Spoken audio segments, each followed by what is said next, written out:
Setiap kali musim kemarau datang, kita pasti sering dengar kebakaran hutan. Hutan di Indonesia emang sering banget terbakar. Kalau udah gitu, negara-negara tetangga pasti protes karena asapnya yang bikin jadi sesak napas. Tapi sebenarnya kenapa sih hutan Indonesia sering banget terbakar dan bagaimana cara mengatasinya? Pendeknya, kebakaran hutan itu bisa terjadi secara alami karena panas matahari atau tidak alami karena aktivitas manusia yang sengaja buka lahan dengan bakar hutan. Sebagai negara tropis, musim kemarau di Indonesia itu panasnya pastinya bukan main. Nah, suhu yang tinggi dan udara yang kering bikin gesekan ranting, munculin percikan api, kemudian bisa melahap seisi hutan.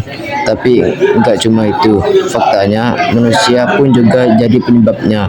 Karena kalau mau cepatnya aja mereka suka bakar lahan untuk dijadikan perkebunan, dan kadang apinya itulah yang bisa meluas kemana-mana. Tapi pertanyaannya, sebenarnya apa yang mesti dilakukan supaya api tidak lagi menyerang? Jawabannya itu selain bilangin orang-orang supaya agak bakar hutan, kita juga bisa menjaga kelestarian lahan gambut. Menurutku namanya itu mirip sama bulu di kepala pendeknya. Lahan gambut itu jenis tanah yang terbentuk dari tanaman-tanaman purbakala yang terendam air dan tidak terurai secara sempurna. Hasilnya, tanah ini menyimpan banyak karbon yang kalau dijaga bisa jadi energi di masa depan. Nah, lahan gambut yang basah dapat merendam bahkan menghentikan kebakaran hutan agar tidak semakin luas penyebarannya. Meski begitu, kalau lahan gambut lagi kering justru sangat rawan untuk tersulut api.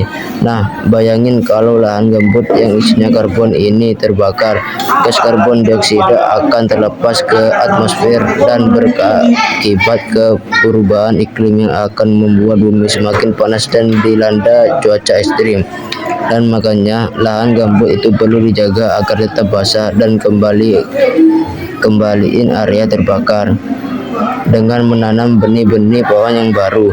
Jadi sekarang kita tahu kenapa tiap tahun kita sering dengar berita kebakaran hutan di Indonesia, dengan juga tahu bagaimana cara mencegahnya. Nah, maka mulai saat ini kita harus mulai jaga bersama lahan gambut di tanah air kita. Dan seperti biasa, terima kasih. Wassalamualaikum warahmatullahi wabarakatuh.